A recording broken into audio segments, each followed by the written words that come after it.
England हर साल 10,000 से भी ज़्यादा लोगों को अरेस्ट करता है सिर्फ इस बात के लिए क्योंकि वो बिना कर दिए नमक का प्रयोग कर रहे थे। आज जब हम बाज़ार से 20 रुपए का 1 किलो नमक खरीदने जाते हैं तो हमें बिल्कुल पता नहीं होता कि सफ़ेद नमक का इतिहास कितना लाल है खून से। इसी नमक की वजह से कितने देशों की अर्थव्यवस्थाएं मिट्टी में मिल गई और कितनों की आसमान छू गई। कितनों ने दुनिया पर राज किया सिर्फ इसी नमक से प्राप्त हुए पैसे के दम पे। मैं शिवम निगम, रिसर्च स्कॉलर IIT कानपुर, आपका channel question problem doubt QPD में हार्दिक स्वागत करता हूं। तो आइए जानते हैं कहानी नमक की। तो स्टार्ट से बात करते हैं कि आखिर नमक के पीछे इतनी मारकाट मची क्यों थी। क्योंकि हमारा शरीर नमक के बिना जिंदा नहीं रह सकता। अगर हम एक छोटी से छोटी कोशिका की भी बात करें तो वो दूसरी कोशिका से सूचनाओं का आदान प्रदान बिना सोडियम आयन और क्लोराइड आयन और पोटेशियम आयन के नहीं कर सकती, चाहे वो विषाणुओं जीवाणुओं की कोशिका हो या फिर बहुत बड़े इंसान की या मैमल्स की कोशिका हो। सिमिलरली हमारा तंत्रिका तंत्र भी बिना सोडियम के काम नहीं कर सकता। तो हमारे ज़िंदा रहने के लिए नमक बहुत ज़्यादा उपयोगी है। अब बात करते हैं, अगर नमक इतना उपयोगी है तो हमारी बॉडी नमक कैसे प्रयोग करती है। हमारी बॉडी नमक खुद कभी नहीं बना सकती और इसलिए हमें नमक खाने के रूप में बाहर से लेना पड़ता है। अब बात करते हैं कि बाहर से क्यों लेना पड़ता है। कुछ चीज़ें हमारी बॉडी में ऐसी रहती हैं जो हमारी बॉडी से बाहर नहीं निकलती, मगर नमक वाटर सॉल्युबल होता है और पसीने के फॉर्म में, टॉयलेट के फॉर्म में वो हमारी बॉडी से बाहर चला जाता है। इसलिए हमें खाने के रूप में नमक को बार बार लेना पड़ता है। इवन बहुत बड़े बड़े जंतु भी नमक की चट्टानें चाट करके अपने नमक की ज़रूरत को पूरा करते हैं। तो सबसे पुराने जो लिखित स्रोतों में मिलता है वो मिलता है 700 ईसा पूर्व, ट्रीटीज ऑन फार्मेकोलॉजी। चाइना के एक जर्नल बोल सकते हैं या पुस्तक बोल सकते हैं, जिसमें कि 40 से अधिक प्रकार के नमकों को बनाने की विधि लिखी थी और ये भी लिखा था कि कैसे उनका हम औषधि प्रयोग कर सकते हैं। मुख्यतः इसमें 2 प्रकार की विधियों का वर्णन था और यह नमक के ऊपर आधारित सबसे विस्तृत जर्नल था उस समय का। तो अब हम बात करते हैं बृहद्दैवज्ञ रंजनम की। बृहद्दैवज्ञ रंजनम ज्योतिष शास्त्र का बहुत पुराना एक ग्रंथ है जिसमें लिखा हुआ है, सौरभानुकेच भरणीम मृगम वा यदि चास्थितो लवणम महर्घताम याति सिंधु देशोद्भवम विदुः। अर्थात जब भरणी में सूर्य केतु की युति होती है तब समुद्र देशों में होने वाले नमक के भावों में वृद्धि होती है। अर्थात नमक के भावों की भविष्यवाणी सूर्य के ताप पे निर्भर करती है और सूर्य के ताप की भविष्यवाणी करना बहुत आवश्यक हुआ करता था उस समय में। इसके बाद हम बात करते हैं सैलरी की। सैलरी सभी ने उठाई है और सैलरी वर्ड का जो उद्भव होता है वो होता है सैलरियम अर्जेंटेनियम से। अर्थात सैलरी वर्ड साल वर्ड से बना है जिसका मतलब होता था नमक।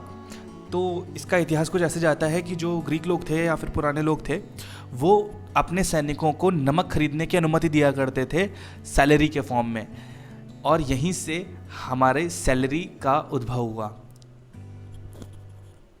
नमक का और भी जगह अत्यंत उल्लेख मिलता है, जैसे कि बाइबल में 30 से अधिक स्थान पे नमक का उल्लेख मिलता है। इसके बाद बात करते हैं चाइना की। कुछ 2200 ईसा पूर्व चाइना के एम्परर हासिया यू ने चाइना में नमक के ऊपर कर लगाना प्रारंभ किया और इससे प्राप्त पैसों से उन्होंने बहुत विशाल साम्राज्य की स्थापना। इसके बाद बात करते हैं यूरोप की। यूरोप में वेनिस एक राज्य हुआ करता था और वेनिस की इकोनॉमिक स्ट्रेंथ का पूरा जो भार था वो उसकी सॉल्ट मोनोपोली के ऊपर था। यानी कि उसकी सॉल्ट बनाने की मोनोपोली की वजह से ही वो इलाका इतना डेवलप कर पाया और उस इलाके के डेवलपमेंट की वजह से ही वहाँ पे उसके बाद ग्लास इंडस्ट्री भी डेवलप हो पाई और भी औद्योगिक इंडस्ट्रीज डेवलप हो पाई, जिससे वेनिस बहुत लंबे समय तक औद्योगिक क्रांति का केंद्र रहा। इसके बाद बात करते हैं एड्रियाटिक और बाल्कन रीजन्स की। तो बोस्निया और हर्जेगोविना के बीच में एक जगह है जिसका नाम है टुजला, और टुजला वर्ड का जो उद्भव हुआ है वो हुआ है टुज वर्ड से। टर्किश में टुज वर्ड्स का मतलब होता है सॉल्ट। के बाद बात करते हैं ऑस्ट्रिया की। ऑस्ट्रिया में जो बहुत प्रमुख टूरिस्ट अट्रैक्शंस में से एक है, उसका नाम है सॉल्जबर्ग। सॉल्जबर्ग का नाम ही सॉल वर्ड से है, जिसका मतलब है सॉल्ट। इसके बाद बात करते हैं बोलीविया की। बोलीविया में एक बहुत बड़ी लेक है जिसका नाम है सालार दे उयूनी। सालार दे उयूनी में नमक के ऊपर जब पानी जमता है तो अनंत दर्पण की तरह दिखाई देता है, ऐसा मैं पिछले वीडियो में बता चुका हूँ। इस वीडियो में आपको ये बताता हूँ कि ये बहुत बड़ा नमक का स्रोत है। बोलीविया में नमक के छोटे छोटे लघु उद्योगों में इसका बहुत बड़ा हाथ है, और एक बहुत बड़ा होटल है जो सिर्फ नमक से बना हुआ है। इसके बाद बात करते हैं स्पेनिश और डच की बैंक्रप्सी के बारे में। डच और स्पेनिश के बीच में लड़ाई हो गई थी, तो डच ने स्पेनिश की एबिरियन सॉल्ट वर्क्स से जो उसके सॉल्ट की आमद थी उस पर रोक लगा दी थी, जिसकी वजह से स्पेन का राज्य बैंक्रप्ट यानी कि कंगाल हो गया था। इसके बाद बात करते हैं मिडिल ईस्ट की। मिडिल ईस्ट में जेरूसलम के पास जॉर्डेनियन टाउन है जो कि बिजेंटीन टाइम का था, और इसका नाम ही था एज सॉल्ट। ये सॉल्ट का बहुत बड़ा केंद्र हुआ करता था। इसके बाद बात करते हैं अफ्रीका की। तो अफ्रीका में एक जगह है टिम्बकटू। टिम्बकटू को सहारा का द्वार मानते थे, और टिम्बकटू बहुत बड़ा औद्योगिक केंद्र हुआ करता था। टिम्बकटू में जो मर्चेंट हुआ करते थे, वो मर्चेंट्स किताबों और सोने के बराबर नमक को रखा करते थे। इसके बाद बात करते हैं तिब्बत की। तो मार्को पोलो ने अपने टाइम पे ऐसा लिखा है कि तिब्बत में नमक के ढेलों के ऊपर ग्रांड खान की सील लगा करके उसको पैसे यानी कि मुद्रा के तौर पे प्रयोग किया जाता था। इवन इथियोपिया के दानाकिल प्लेन्स में आज भी बहुत सारी जनजातियां नमक को मुद्रा की तरह प्रयोग करती हैं। इसके बाद बात करते हैं अमेरिका की डिस्कवरी की। तो अमेरिका की डिस्कवरी में नमक का काफ़ी बड़ा योगदान था। कैसे कि उस समय में जो लैंड से आने का रूट था वो बंद हो चुका था, और जिसको बोलते हैं कॉन्स्टेंटिनोपल, तो वो लैंड से आने का रूट था और वो बंद हो चुका था। तो यूरोपियंस जो थे वो अल्टरनेट रूट ढूंढने की कोशिश करने लग गए समुद्र के रास्ते से, और समुद्र के रास्ते से उनको लंबी लंबी यात्राएं करनी पड़ती थी। तो लंबी यात्राओं के लिए उनको अपने मीट को प्रिजर्व करना था। तो स्पेनिश और पोर्चुगीज़ ने दो अलग अलग मेथड से मीट को प्रिजर्व करना स्टार्ट किया, वेट और ड्राई मेथड से, जिससे उनको सॉल्ट को हार्वेस्ट करना था। और सॉल्ट हार्वेस्ट करने की इन टेक्निक्स की वजह से ही जो स्पेनिश और पोर्चुगीज़ थे वो इंडिया तक पहुंचने में कामयाब हो पाए थे। इन्हीं में से एक था क्रिस्टोफर कोलंबस, जो कि रास्ता भटक गया और अमेरिका पहुंचा, जिससे कि अमेरिका महाद्वीप की खोज हो पाई थी। इसके बाद बात करते हैं अमेरिकन रेवोल्यूशन की। तो अमेरिकन रेवोल्यूशन के टाइम पे ब्रिटिशर्स की ये स्ट्रेटजी थी कि जो विद्रोही थे उनको नमक की प्राप्ति ना हो पाए किसी भी तरीके से, और इसी वजह से लुइस और क्लार्क के एक्सपेडिशन में नमक का बहुत बड़ा योगदान था। इसके बाद अब बात करते हैं अमेरिकन रेवोल्यूशन यानी कि सिविल वॉर की, अमेरिकन रेवोल्यूशन की।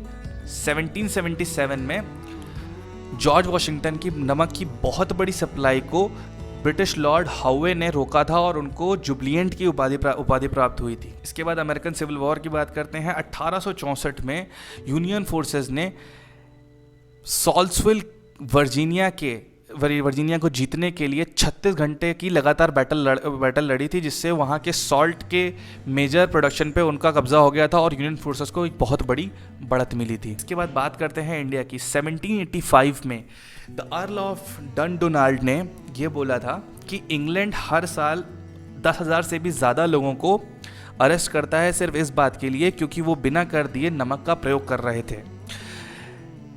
नमक ब्रिटिशर्स के लिए बहुत बड़ा आय का स्रोत था, और इंडिया के सारे लोगों को नमक का कर देना पड़ता था। फिर नेपोलियन बोनापार्ट की बात करते हैं, जो नेपोलियन की सबसे बड़ी हार में से एक माना जाता है रशिया की हार। तो बैटल ऑफ मॉस्को में जो उसके बहुत सारे सैनिकों की मृत्यु हुई थी वो घावों से खून बह जाने की वजह से होती थी, क्योंकि उनके पास नमक की पर्याप्त सप्लाई नहीं थी और उनकी बॉडी में नमक की कमी हो चुकी थी, जिससे उनके घाव नहीं भर रहे थे। इसके बाद हम बात करते हैं गवर्नेंस और मोनोपोली की, यानी कि गवर्नमेंट ने हमेशा सॉल्ट के ऊपर अपना इक्का जमा के रखा, जिसकी वजह से लोग कभी भी गवर्नमेंट को ओवरथ्रो ना कर पाएँ। इवन फ्रेंच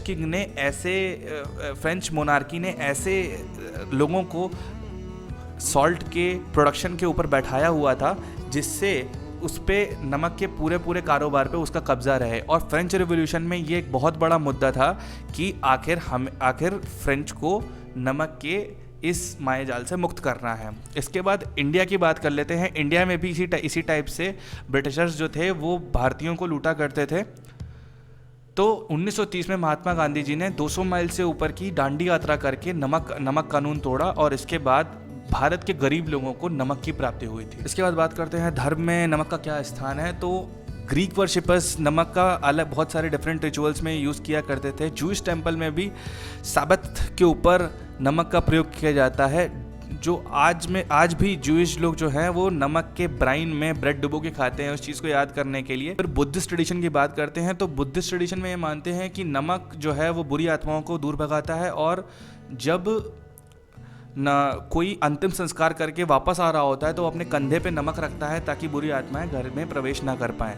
1933 में पिछले दलाई लामा एक पोस्ट का नाम है, दलाई लामा किसी व्यक्ति का नाम है, दलाई लामा एक पोस्ट का नाम है, राजाक बोलते हैं। तो 1933 में दलाई लामा जो पिछले दलाई लामा थे उनको जब अंतिम संस्कार किया गया तब उन्हें भी सॉल्ट के बेड पे किया गया था। फिर शिएंटो रिलीजन जो है जो कि काफ़ी प्रोमिनेंट रिलीजन है एशिया के में से, तो शिएंटो रिलीजन में सॉल्ट को जगह को प्यूरिफाई करने के लिए यूज़ करते हैं जैसा कि आप देख सकते हैं पिक में।